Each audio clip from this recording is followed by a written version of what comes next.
Hey everybody, we're here live with my friend Cheri Cope from CheriCope.com. I've had her on my past few summits, and it's really been a pleasure. And it's so awesome to have a yoga expert. I can tell you from experience that introducing yoga into my routines has really helped me a lot. I feel like without it, I actually wouldn't be able to be playing. I've just some days woken up so stiff, and yoga's been absolutely key. So I'm really excited to have Cheri on again on this summit. So, Cheri, thanks a lot Great, for this beautiful setup here. And how are you doing? great. I'm in Florida this weekend, so I get to come to you and do a yoga class outside. So that's great. Yeah, I'm Yeah. so excited for it, and yeah, it's going to Mhm. be a really helpful resource, and Yeah. yeah, I really appreciate it. So, yeah, Cheri, I guess maybe I'll just ask you like Yeah. one broad question, and then we can go Mm. in straight into the workout afterwards. But um, what do you think are, well, obviously, so what are the main benefits of yoga, for especially for tennis players, but I'm sure for all athletes? Like, why should we be really cognizant and try to introduce yoga into our daily lives? Right. Well, for any sport, any athlete, it's really important to have some kind of cross training, right? So, yoga in particular is amazing for tennis players in that it kind of rebalances our bodies and restores all the imbalances that happen when we are playing tennis. Because tennis really is about unilateral movements and being off balance all the time, shifting from one foot to the next. And um, yoga can help you create, it really teaches your body and your mind to be more balanced and centered. And then also, of course, you have flexibility movements, you have strength movements and core stability, all the things that you need to be a powerful tennis player. So even you will be doing a lot of great poses today that are really wonderful for tennis players, and you'll see why when we get into it. Mhm. Wonderful, wonderful, awesome, Yeah. Sherry. Well, yeah, I know people just want to launch into the workout, so I will put you on full Yeah. screen, and I'll be trying to do Okay. the exercises, and yeah. So let's I got you on full Great. screen, and all right, here we go. Okay. Great. Great. So I have a couple of props, and I do have a block.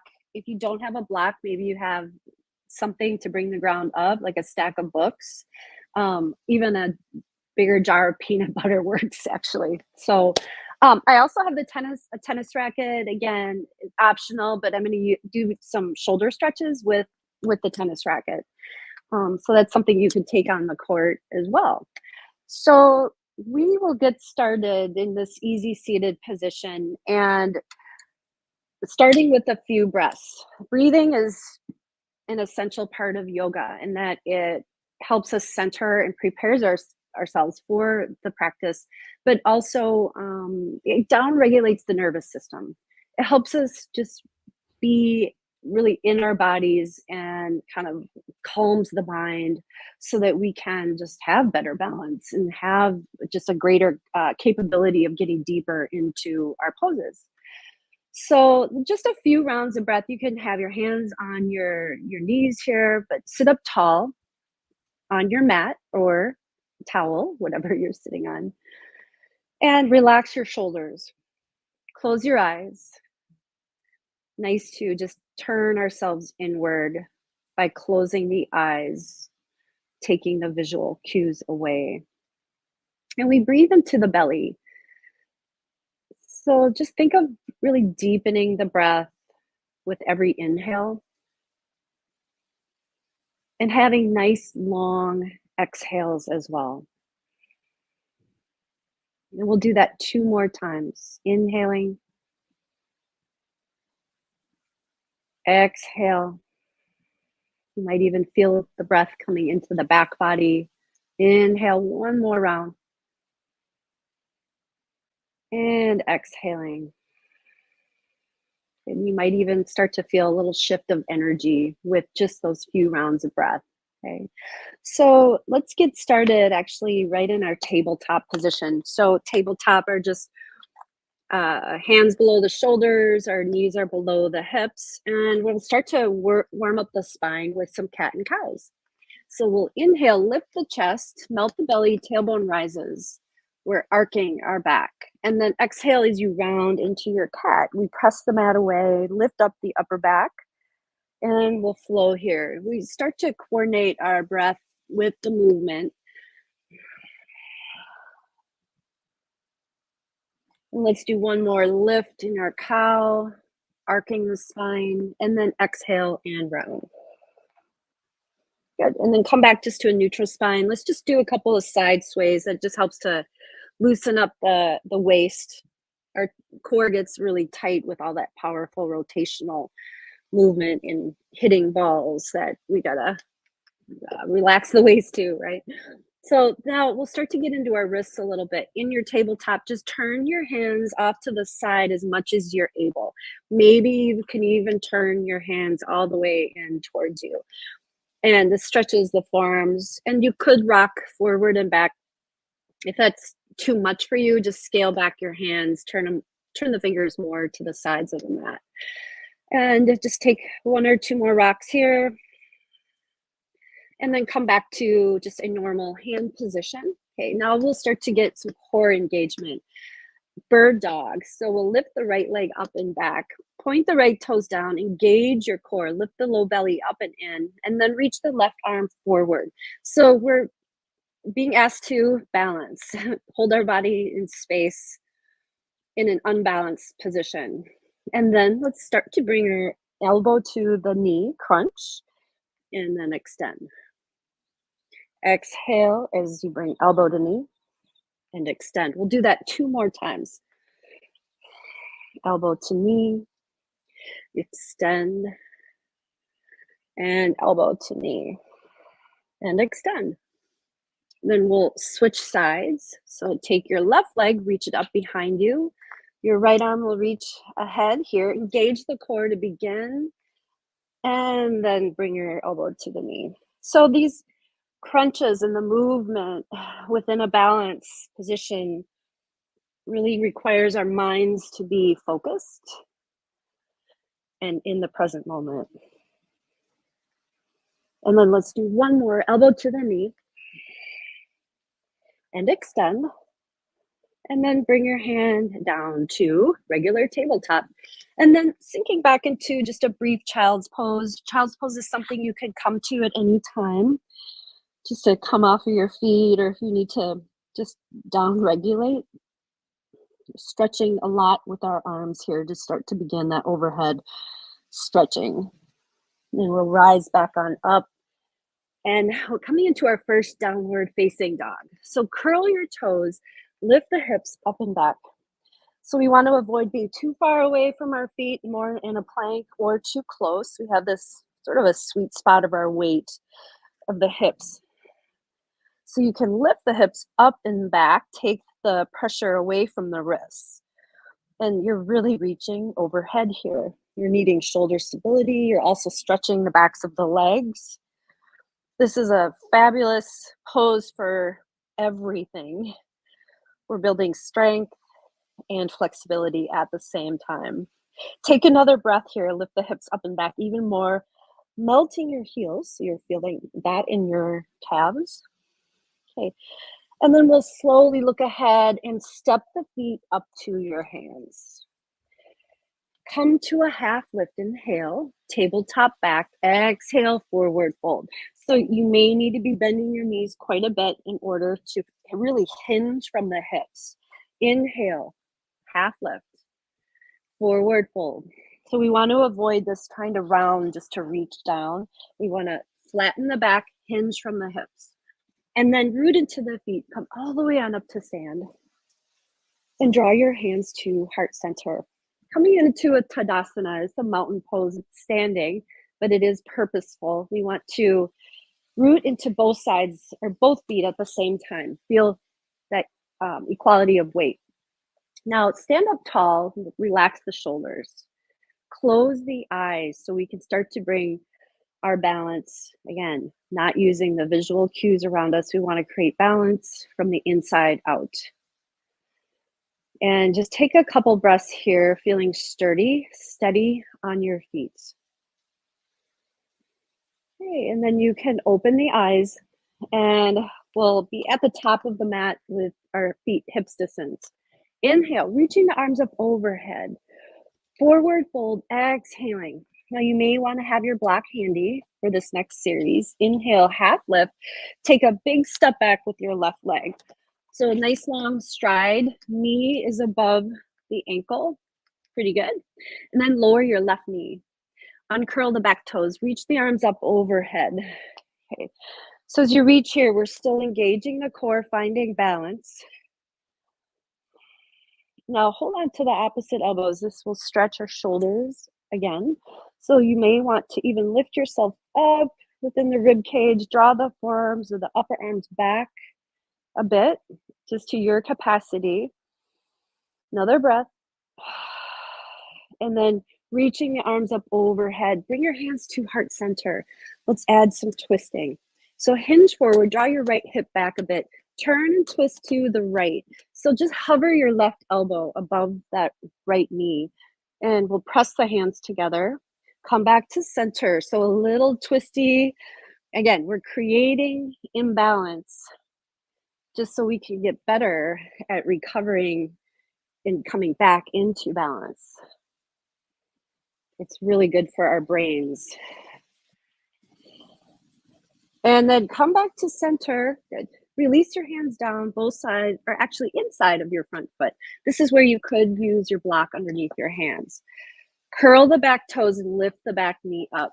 This is our really amazing hip stretch called lizard. So the hips can just feel heavy, yet my back left leg is strong. Okay, maybe even add a little bit. If you're ready, you could stretch forward with the arms. Just a little harder version. And then come back to center. Now we'll take the right hand to the outside of that front leg and straighten the leg forward fold. So modified pyramid here, getting a little bit higher up towards the glute region, stretch, and then come forward. Good. Now take your left leg, step it up. Okay, feet are a little bit wider than hips distance. Sit back like you're sitting in a deep chair. And then lift the hips up, forward fold. We'll do that a couple more times, just some mobility, hip movement here. And then forward fold. One more time, bend the knees.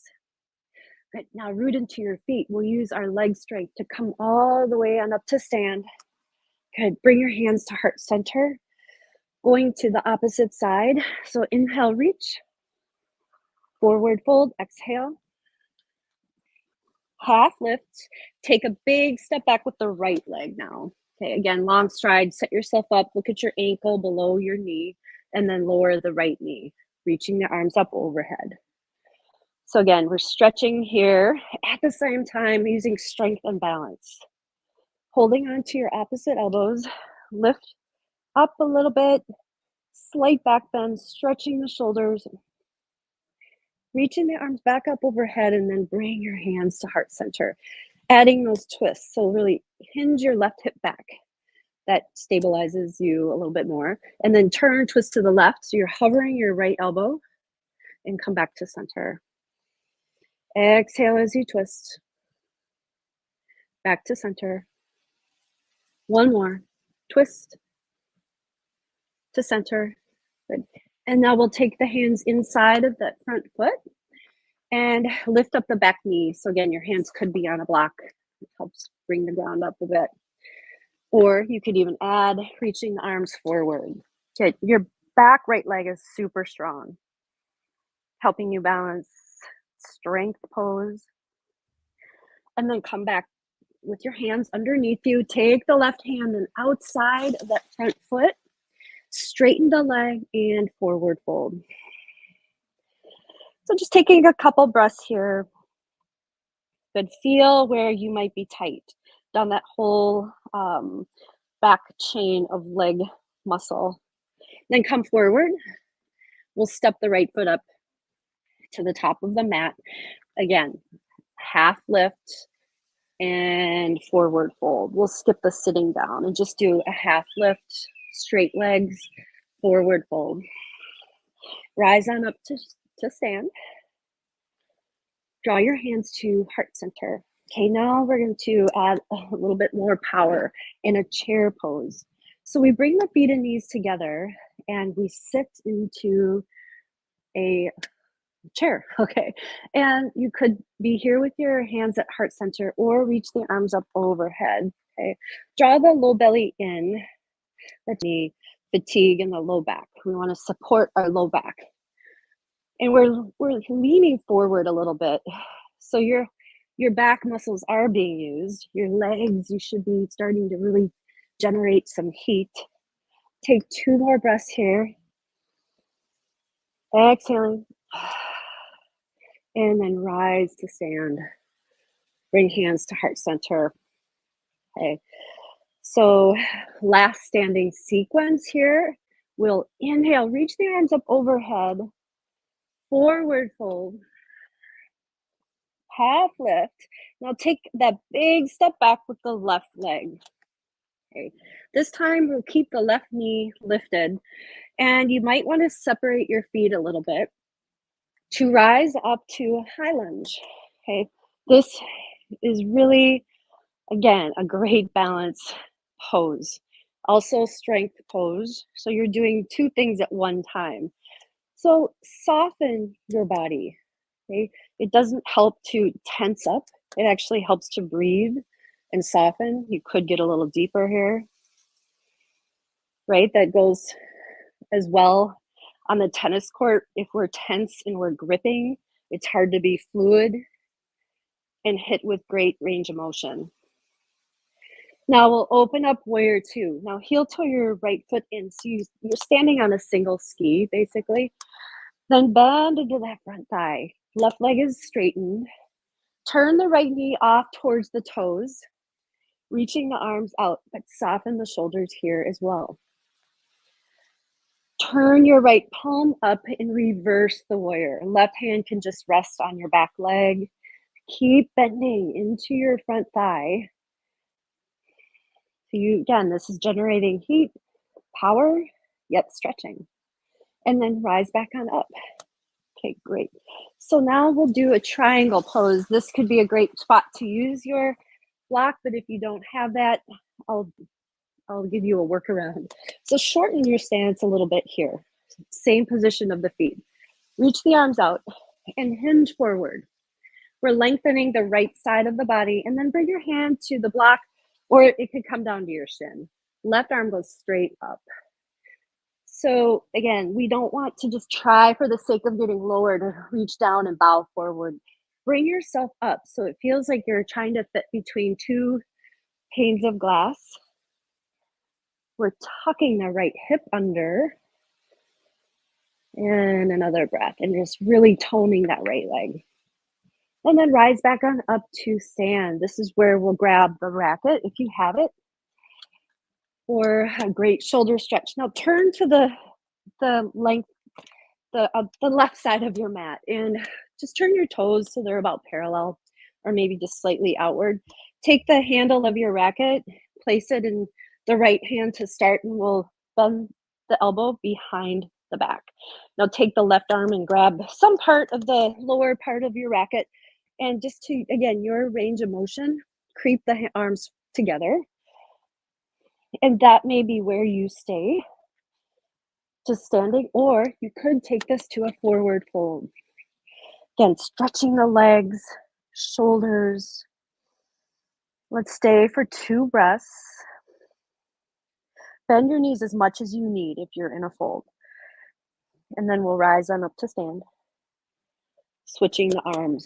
So now take the racket in your left hand, reach it up, bend the elbow, and then hold on to the back, the lower part of your racket. Again, start to position your hands so you get that nice tricep stretch.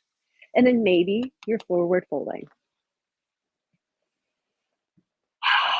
Good, nice big exhales. That helps to loosen up the muscles as well to get deeper. Okay, and then we'll slowly come back on up to stand. Use your core, use your legs. And then we'll just take the racket. That is it for that. Now we're switching, just turning to the left leg. Left leg is forward. We're coming back to that high lunge. This is where you will want to separate your feet again to find balance. Bend into your left knee, reach the arms up. Right leg is strong and straightening in the back. So feel that stretch in your right hip flexor, your front thigh. Take a couple breaths. Again, soften in your shoulders. Soften anywhere that you don't need to put any effort. Okay. Then we'll open up warrior two. Left leg is bending. We turn the left toes straight towards the opposite side of the mat. Bend in, open the hip. Again, we're standing on a single ski. Okay.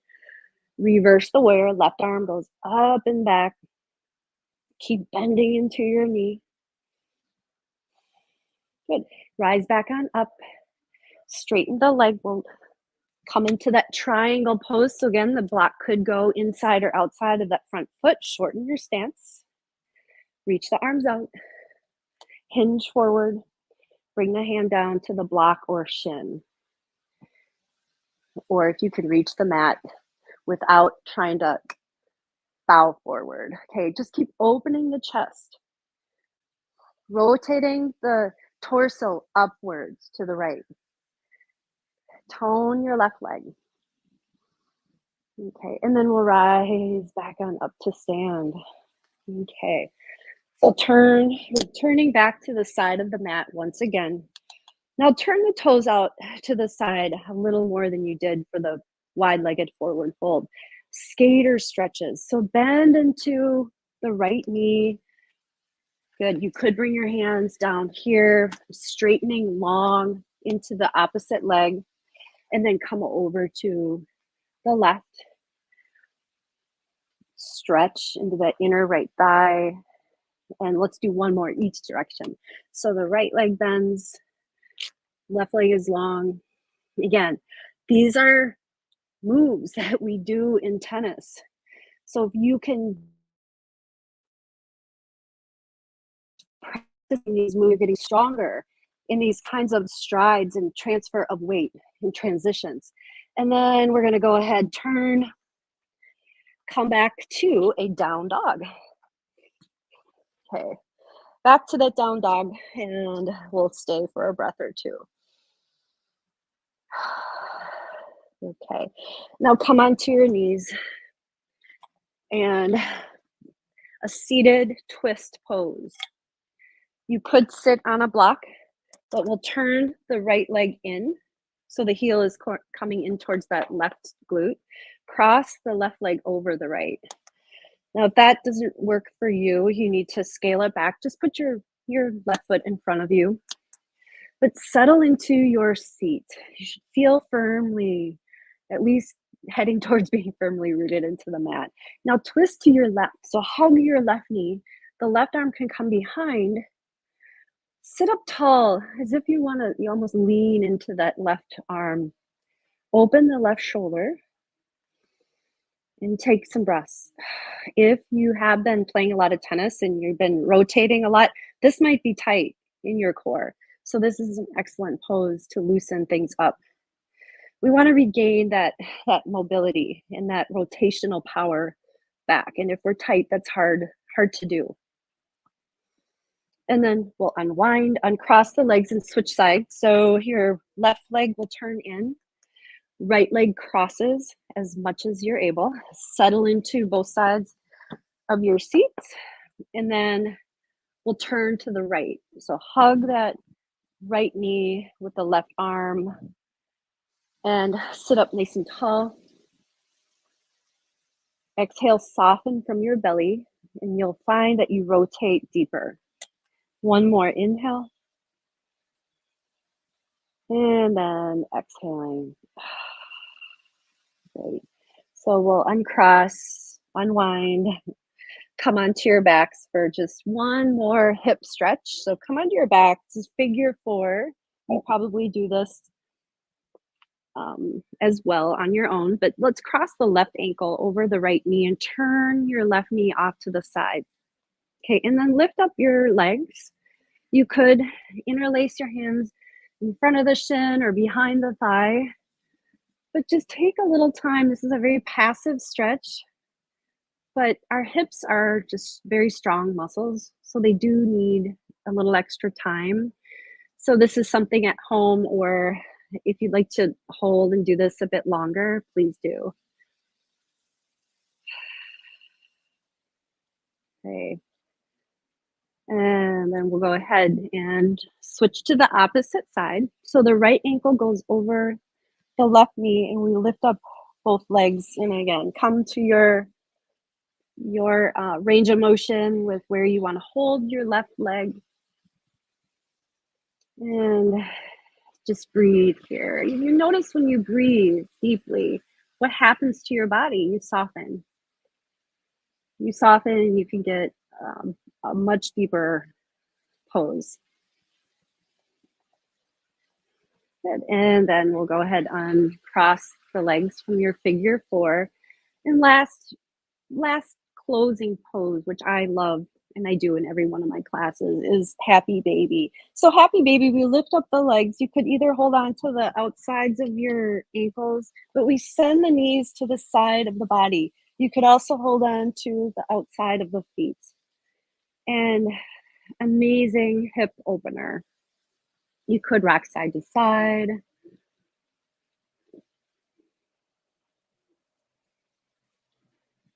Good. And then I encourage you, if you feel called to do any last movement here, you could do that. And again, we just are skimming all the possibilities here for yoga and what it does for your body and your mind.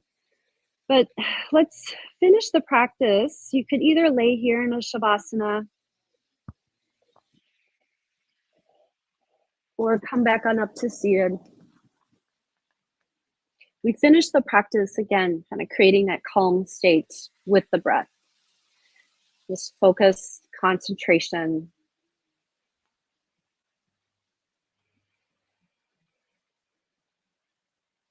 We'll bring hands to heart center. And thank you for your practice. Namaste.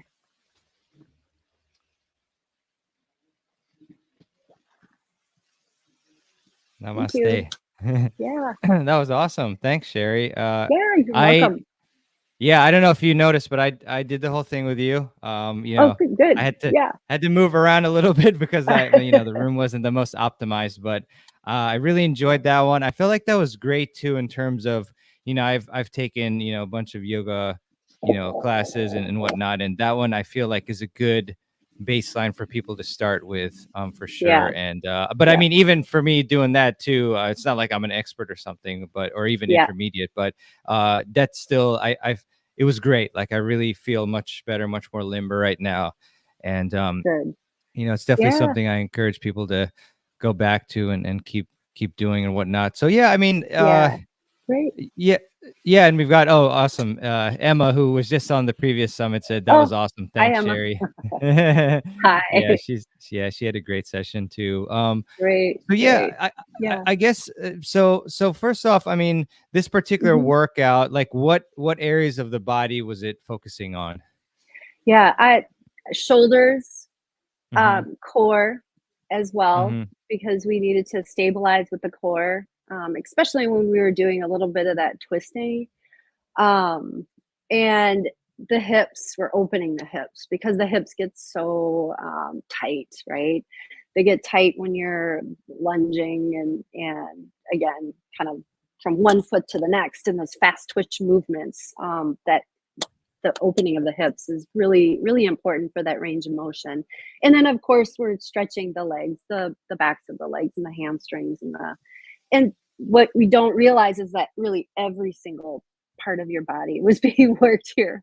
Yeah. So like in a down dog, for instance, you're working everything. You're on your ankles, you're on your wrists, you're stretching everything. So yeah. Yeah, awesome. Yeah, that down dog, like you just mentioned. I mean, whenever I'm doing that, I feel like in particular my calves are on fire, Yeah, which yeah, is great. I'm it just is. really It's tight really there. good. And then Really good for in you. terms yeah, no, 100%. And then in terms of, Mhm. the frequency of yoga, let's take, like, somebody who either barely does it or is, like, looking to do it and has not, practiced yoga before. What do you think is, like, a good frequency per week and also, like, time-wise Yeah. to feel effective? Yeah. If you're just starting out, I would say, like, shorten the length of your practice. It doesn't have to Okay. be an hour. I would prefer you to do it more frequently, like 2, 3 times a week. You're going to see the benefits in your body, and even with the use of the breath, it changes your nervous system. It's really amazing. But maybe like, let's say 20 to 20 minutes to a half hour would be amazing. But if you have 5 minutes to do like a down dog and a couple of seated leg stretches, that's great too. S- Um, but more frequently, shorter duration to begin. Yeah, yeah, Yeah. and I found too, like, I made it as part of my morning routine. So I actually made Yeah. it pretty short for me, like 10 to 15 minutes, because I knew Yeah. that, like, mentally, at least mentally, I definitely, okay, I have time, I'm doing it, instead of like Yeah. make it like 30 or 40, and then I'm like, I Yeah. don't know. So it's Yeah. just kind of a Yeah. And then strategy. you won't do it. Yeah. I know. Then you won't do it. So it's like consistency over, um, you know, length, I guess. So, hmm for Yeah, sure. yeah. Most definitely. Yeah. Awesome, awesome. And Yeah. then, like, when you do your yoga workouts, hmm do you suggest that people, like, integrate different poses to, like, work out different, like a bit more, like, different areas, concentrate on them? Like, I'm just wondering, like, what would you suggest in hmm terms of, like, the actual, like, where to focus and when to do it and stuff? Yeah. So focusing on the body, actually, if you you sort of intuitively know what you need, right? If you've been doing a lot of twisting and rotation power, and your core is just really fatigued, do some seated twists like we did at the end of the practice today. If your shoulders are really sore, do the shoulder stretches. Actually, putting a little bit of weight, like in a down dog, if your shoulders are fatigued, it actually can bring blood flow back into that area as well. Mm, So don't avoid strengthening because you're a little bit sore. You're actually going to work out through that lactic acid and get blood flow to those areas. Just moderation, obviously. I wouldn't go out lifting heavy weights if you're really, really sore. But that's why yoga is so great, because you can still do these strengthening poses without compromising yourself getting even more sore or injured. But you do need to have a bit of self awareness and noticing where your body, if there is any pain at all. You don't want to do that. If it's just uncomfortable, um, that could just mean that you have those areas that you need to work with and to stretch more and to strengthen more as well. So I think it's just kind of listening to your body and what you need. So, nice. yeah. Nice. Awesome, Mhm. awesome. And then, Yeah. in terms of, like, when is optimal to perform yoga? I mean, like, if you play a Mhm. match and then do yoga, like, right afterwards, is that, like, still good, or do you recommend Yeah. that, okay, okay, got it. Or, like, do you Yeah. recommend, like, a particular time of the day that's the best or anything? Um, Not necessarily. Again, it's kind of up to you. Like with my yoga classes that I teach live, some people are morning people, some people are evening people, and I do believe that it's if you wherever you can get it in, whenever you can get it in, that's the most Yeah. important. Yeah. So it again, like I enjoy in the morning. I'm really not an evening um, exerciser, or I teach an evening class, but I wouldn't prefer to do evening. I like morning. A lot of people do lunch hour yoga. So, Yeah, yeah, mhm, most definitely. And I think we all mhm, see, great players like Novak Djokovic, who, like, his mobility and flexibility is yeah, unreal, and he's a huge advocate of yoga as well. And yeah, I mean, I think, I don't know, would you agree that I think, like, more tennis players are doing are practicing yoga, and that's helping them a lot. Yeah, yes, for sure. I think a lot of athletes are discovering the magic of yoga and what it does for you and your body. And Djokovic is a fabulous example. Not only he uses it for his body, but mentally he's training himself. Um, your ability to be less reactive, more, comfortable, becoming still, focused, staying in the moment. Very, very important when you're playing tennis. Yeah, Mhm. yeah, definitely, definitely. Yeah. And Cheri, I want to ask you too. I mean, obviously, I mentioned your website, chericope.com, which actually I'll put in the chat so that people can check it out. But Yeah. I wanted to ask, like, what do you offer? Because in terms of like classes, because I know people can, they could try and do it on their own, but it's obviously more optimal just in generally in life if you have a coach for that can Yeah. watch and help you. So can you tell us more about your programs?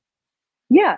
So I offer live classes in Hartland, but I just completed 3 shorter practices for tennis players for you, your audience, and others who come.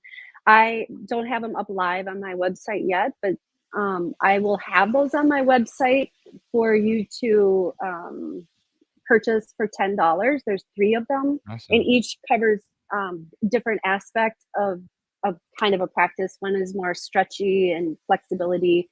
Another one focuses a lot on balance and stability, and then another one is power, um, or strength building, I should say. But in every single one of them, they're going to be stretching. They're going to be, of course, balancing and being, doing poses that add strength. So I will have that up on chericope.com by Sweet. Monday. So you Nice. can, and I'm just figuring out the small little details with that. So, Sure, mhm, sure.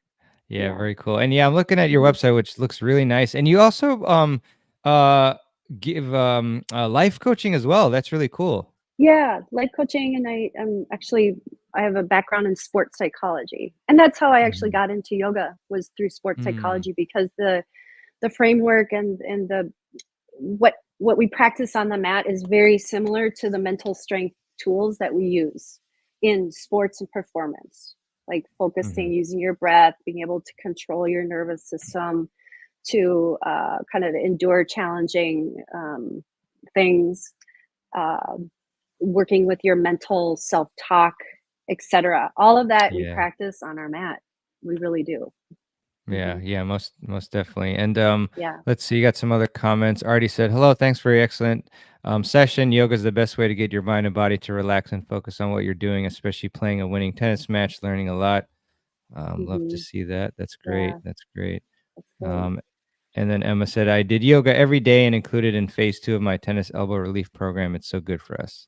Love that. Yeah. That's Yeah. really good. Really That's good. great. Good That's stuff. Good perfect. stuff. So, Yeah. um, Good thing. yeah, Cheri, do you have any particular, I don't know, like projects or anything coming down the pike, or also like any other, profiles or sites or anything that you want us to check out? Yeah. I try to update my, on my website with my events coming up. If you're in Wisconsin, I'd love to see you in class. Nice. I also teach summer yoga at a really cool barn on Saturdays, and at Oh, my lake on Fridays. So outdoor yoga. Um, and I'll have those up on my website. And then, like I said, I'll have the offerings for the specific yoga for tennis players that'll be coming up Tuesday, that'll go live. And beautiful. again, those are great, shorter, like 15 to 20-minute duration, just again to make it easy to fit into your life. Um, but yeah, I do. I'm updating. I've got, you know, all kinds of things, some mental health and yoga things coming up, that I'm going to be a presenter at, Oh, um, wow. in our area. Yeah, so Oh, good that's really stuff. exciting. Yeah, Yeah. really exciting. Yeah, Hmm. yeah, that's awesome. Hmm. Great stuff, Cheri. I guess Yeah. is there any any piece of advice you want to give the audience in terms of just generally speaking with yoga, like integrating into their routine, or just any words of wisdom related to yoga and tennis. Yeah, yeah. Well, I would say just do it. Just do it. Yeah. Again, to the length that you can fit in your day, and that it changes you more than you even understand. The the shifting of your mental, ability to just be calm, still in the face of challenges, and to be centered and focused. So it's just way more than just the physical poses that we do. Um, you'll see a shift in your mental state as well. That's why I got into yoga. Again, like I had mentioned earlier, it was a great complement to sports psychology. Mhm. Yeah, it really is, and I just love, Mhm. yeah, the various facets of it. The developing the flexibility, mobility, but also the strength as well, and then like the Mhm. breathing, which is so important. I was on several mental game sessions where they're talking about box breathing, triangle breathing, and there's obviously a lot Mhm. of intentional breathing in yoga, so that's great. So Mhm.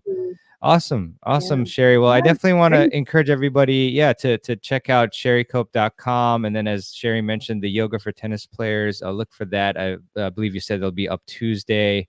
And yeah, check that out. But Yeah, um, sounds great. yeah, yeah. Well, thank you so much, Cheri. I really Yeah, appreciate it. Really enjoyed it, and I'm definitely thank gonna, you. go through this one again, and then like practice it, obviously. But I really appreciate you, your time, and doing it, in beautiful Florida for us while you're Perfect. away from home. So thank you so much, and hope to Yeah, connect thank again you. soon. Yeah, Sounds good. Thank you. Thanks for having me. cool. Thanks, everyone. Thanks, Cheri. Mhm. Okay, Bye. bye.